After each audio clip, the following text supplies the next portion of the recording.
Hey,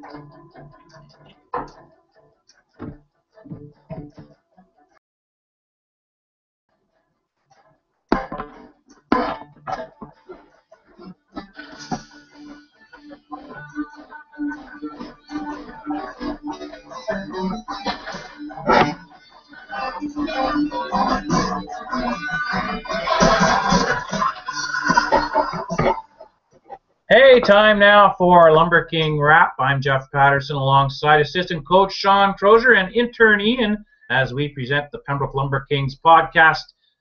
To do with the preseason as the Kings are in training camp right now. Glad you could join us for our first solo podcast. We want to thank Adam Nowak for helping us set up with the technology during our trial run, and we're having lots of fun here and hope you can gain some insight into the Pembroke Lumber Kings happenings as a result of listening in with us today.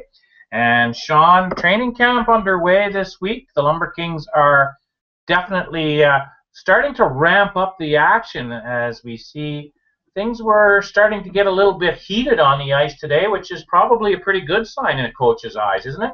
Absolutely. I mean, we had one fight today, and not that we're advocating fighting, but we are advocating competitiveness. And usually what happens in these types of camps and this type of thing is guys get tired, and you're always continually battling the same guy, and then tempers can flare. And you know, we just like to see that the spirits are up, and that guys want to try to make this hockey team. Well, good spirits going on at PEMICE 2, also known as the Pembroke Area Community Center, as the Kings do embark on their training camp. Yesterday, kind of some fitness testing. What about in general, a comment on how the boys reported to camp? Were they in shape, or were they drinking beer all summer? Well, nah, I mean, for the most part, I think they were in pretty good shape. We're happy with some guys. We were disappointed with some guys, but that seems to be par for the course. I'm not going to name any names here today, but there are some guys, returning players, that I think need to make sure that they use the opportunity here within the next couple of weeks to get themselves in playing shape, because we start pretty hard competition right off the start there with Cornwall, and then we have Hawkesbury and Brockville to showcase weekend. We're playing at 3-on-3, so there's not a lot of time to not be in shape. Well, we're getting ready for the red and white game, which is an inter-squad game, but you're talking about getting in shape. Some of these guys are actually going to major junior A camps, and last year the Lumber Kings benefited from a couple influences from the OHL, and it's going to be a little different landscape this year, isn't it? Maybe comment on the difference between the two leagues, Crow. Yeah, well, I mean, we have a couple guys. We have Fraser Turner that's at Gatineau, and we have a player at our camp, Collins from Renfrew, Jay Collins, and he's heading off to a major junior camp, OHL team, and so there are some differences, but I think the biggest thing, especially for young Collins, going into his first couple of training camps here at the higher level, that just take something from every camp that he goes to, and in our camp is pretty competitive, and there's some good players at our camp, so I don't think there's anything there that he can't learn from, and obviously we wish those guys that move on from this program or that are at these camps that do have the opportunity to maybe go to a major junior camp, we wish them the best, and hopefully everything works out for them. Hey, Crow, our man Ian, the intern, keeps a really close eye on major junior hockey. Ian, what do you see as some of the differences as far as a commitment level from the players, or is there in fact a difference in your eyes? Yeah, well, all these players, even at in the Pembroke Lumber Kings level, they're all working for the goal to make it to the NHL. I mean, it's every kid's dream. So I think it's just a matter of hard work and commitment and a little bit of luck and talent. That's the only way to get up there. Well, a lot of it's kind of being in the right place at the right time. And you talked about Jake Collins from Renfrew.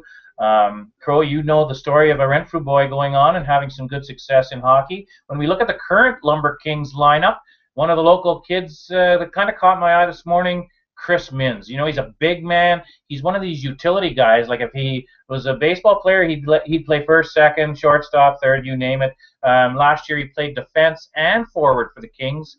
And I think he brings a lot to the table. He's big. He has that physicality, net presence, not afraid to get his nose dirty. What do you think of Minnsy so far? Yeah, I mean, Minnsy has a big opportunity here. Last year was a year that, he made the squad, and then we moved him around from defense to forward. But I really do think that he can be a very good forward for us. He brings something that we don't have a lot of in that size, and he has speed to go with it. So I mean, being a local guy, he understands the PLK culture and he understands where this team has had success, and he wants to be part of that success. And you know, if he can be our Burns in San Jose, then I think it will be very good for it. I think he has the tools. Like, he's strong, he's big, he's mean, he plays big in some big rinks for us in Carleton Place, and then you know Smith Falls and even Hawkesbury, a smaller rink, and those are the kind of rinks that we're hoping Minzy has success in. And then with his wheels on a bigger ice, I don't think he's going to be very far behind, if at all. Well, you talk about Brett Burns. Ian, how about the serious flow, playoff beard, whatever that guy brings to the table? Have you ever seen anything like it? It's something else. It's something that you think he's been really working at for a long time. If you look, every year it's getting longer and longer. He started off as a little blonde kid when he came in the league. You know, I think he's got some of the best flow in the league. Well, you know, you're always keeping up on the hairstyles of these players. Who else catches your eye in the big leagues as far as flow goes? Well, the two main guys for me were Scotty Hartnell and Crystal Tang, but they both got their hair cut. So now I got to go with Eric Carlson of the Sens. Oh, yeah, he's got some serious flow, and he can really dangle. That wind just whistles through the hair. I know the feeling. I know all about how that works. Okay, now flow. Okay, let's move on. Steve Beauvais of the Lumber Kings was known for his flow last year. Beauvais, you know, he's a defenseman that came over from Nepean a couple seasons ago. Really made his mark with the Kings. You guys are looking for big things from Beauvais this year. I really love his mobility. Yeah, absolutely. He's a returning guy. He's been in the league a few years. He was one of the very few faces that we have that experienced our playoff loss last year, and then we're looking at him to bring in some leadership and use his experience and be hard on guys and be in our top pair and if not our top four, but he's going to play regardless. He's going to play a lot of minutes and he's going to play some big minutes against the opposing team's best players. So yeah, we're looking for him to have a big year and see where he can go, and hopefully we can move him on. Well, you did make a statement here at the start of our podcast. I'm glad everyone heard it. We don't necessarily condone fighting, but Beauvais waltzed into camp last year as a newcomer and fought Liam Biard, who was, you know, an established Lumber King veteran. Those guys, you know, they made up. They felt it was something they had to do. Beauvais, you know, it took a lot of guts for him to do that. He ended up having a good year. We saw a fight this year, so, you know, I'm sure things are, you know, that's a good sign, as you say, for the competitive environment that the camp brings. But, you know, you talk a little bit about Biard again, Sean. Boy, you know, that kid had a real tough road to run as far as his injury goes, and he's got a lot to prove this year. Yeah, I mean, we're adding Liam Biard into our lineup, and that's like adding a player via trade without really trading. He wasn't on part of our team at the end because he sustained a pretty serious injury and had to get surgery and went back home, but he's going to be a big part of this hockey team. With the departure of Patrice Rennes, Biard, it brings that penalty kill leadership, and I think, you know, if we can get him engaged a little bit more offensively but still take care of his own end, he can have a big year for us. And he's been wearing the PLK crown for a few years, so he's a guy that we're looking for some leadership and to get this ship sailing in the right direction. Well, you touched on Patrice Rennes. That's the latest big news out of the Lumber King camp. Rennes sent out to Winkler, Manitoba. Ian, pretty exotic destination out there, Winkler, I'm thinking. Yeah, I can't say I've ever been there myself, but maybe I'd have to go visit Renner and check it out. Well, he's gone to a league that we don't really know an awful lot about, but of course there's a chance of that representation to turn into a Royal Bank appearance, so we do wish Patrice all the best as he enters into a new phase in his career. And, you know, Rennes was always such a valuable member of the Lumber Kings here over the years. We will miss him, especially in a penalty-killing role. But, Crow, you know, where we miss Rennes, I'm sure Liam Biard's going to step right up because he showed signs rather, last season of developing into just an elite penalty killer. He really understands that aspect of the game. Yeah, absolutely. He understands where he needs to be. He understands he needs to have an active stick. You know, I think he's going to be just an overall good addition to our team. I shouldn't say addition because he was part of this team last year, but at the end of the year, he wasn't around, and so I think that's a big boost to to a team that doesn't have a lot of faces returning. Well, another returning face who's made his bit of an impact here so far in this young training camp is Colton Keel. You know, that kid's come to camp in shape. He looks like he's ready to play, and he seems to be really in the kitchen of opposing forwards. He seems like he's kind of a tough kid to play against, a big, strong kid, and he's going to get some minutes, especially since he comes back to camp in such tremendous shape. It shows a good commitment to the game of hockey by Keel. Yeah, we at the end of the exit meetings last year, you know, it was brought up that he had to have a big summer and get himself into better shape, and I think he took that to heart and he put in a lot of work. I know he'd been going down to Ottawa to Pat Malloy at peak performance there to get tested and stuff, and he started eating the right kinds of foods, and you know, it showed commitment that he wants to get better, and it showed. I mean, he looks great in camp. His mobility is great right now, but at the same time, we still have to get better every day. So it was a good summer for him, and we're looking that he has a good exhibition and training camp here, and then gets going the right way here for the first games. Well, we talked a little bit about a couple forwards, Mins, Biard, some of these guys, a little bit on the back end with Keel and Beauvais.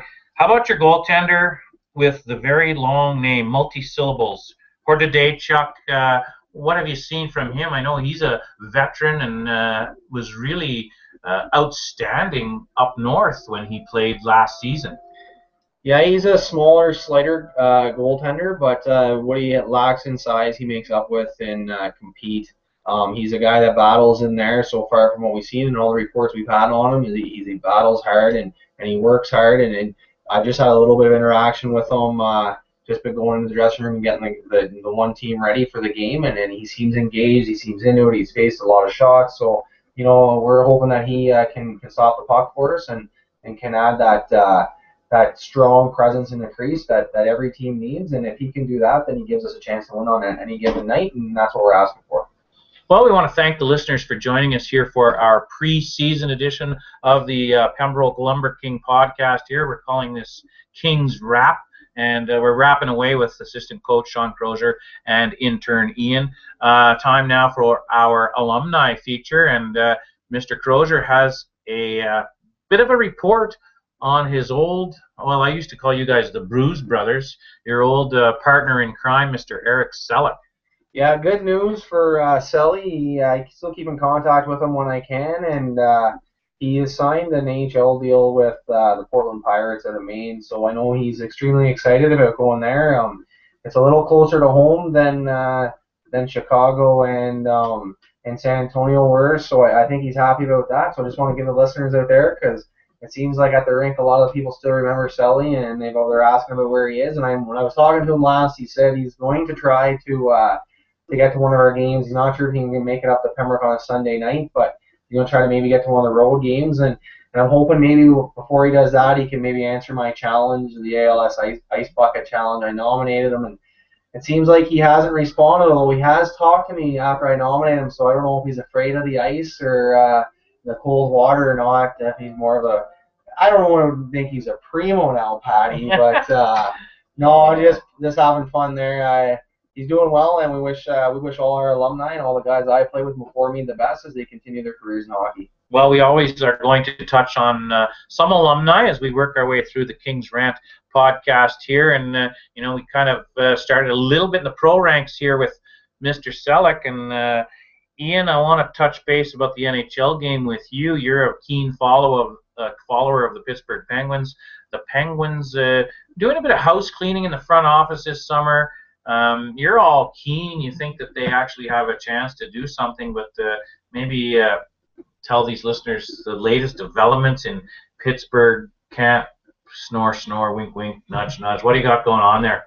Well, I think like any Penguins team in the last 10 years, it starts and ends with how good Crosby and Malkin are. Our biggest issue last year was just lack of depth. We were a 2.5 line team, and that's not going to get the job done in tough playoff times. So I'm really excited about our depth additions, and I think our coach Mike Johnson is being underrated by people like Jeff Patterson. Well, he's no Craig Berube, that's for darn sure. That's or Paul McLean. There you go. We got the established generals, don't we, Crow?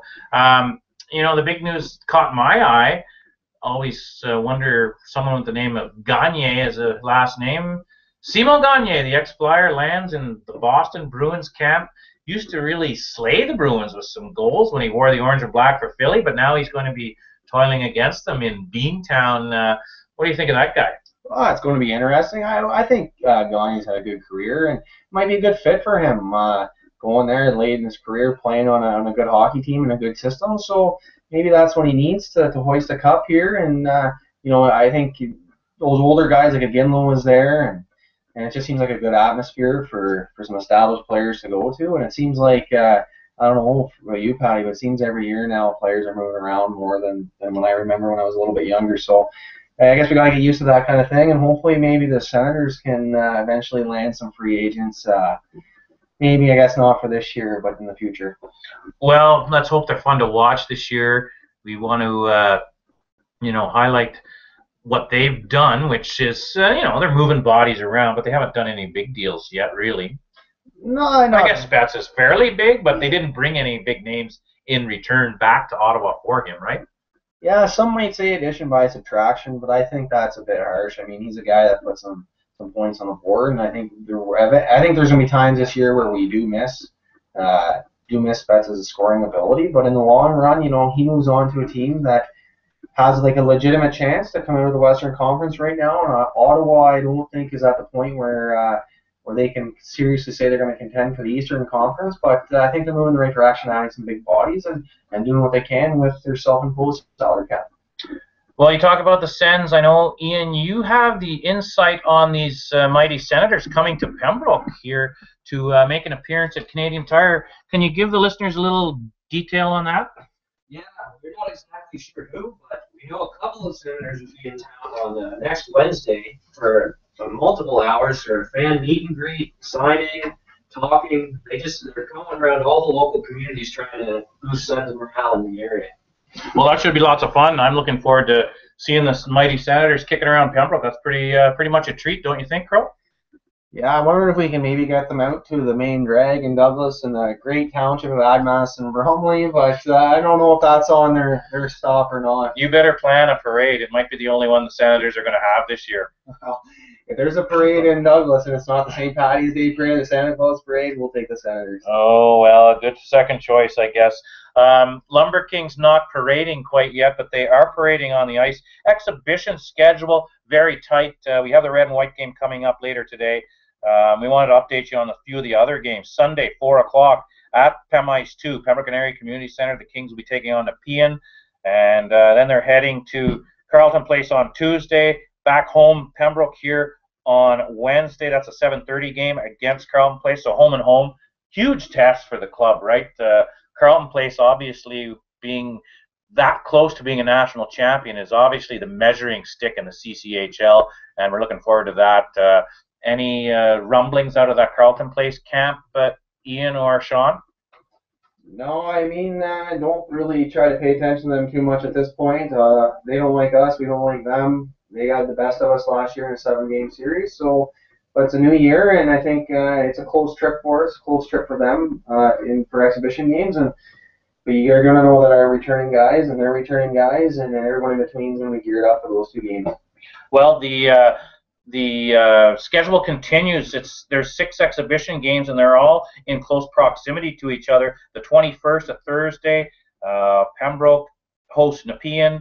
Then on the Saturday, the 23rd, they're away in Orleans to play Gloucester, and then a little trip to Kingston. So the Kings are on the road and at home here at Pem Ice 2, which is where they call home for the preseason games. Home opener September 14th. That will come right around the corner. It's going to take it'll be here in a flash, so we're preparing for that one. But we're also preparing for the showcase schedule, and that should be interesting. It's on the long weekend, the Labor Day weekend. Kings are right to business here. A lot of people think that these showcase games are exhibition. Nope, that's the real deal. The Lumber Kings start off August 30th, taking on the Cornwall Colts at the Bell Sensplex, a 1:30 start.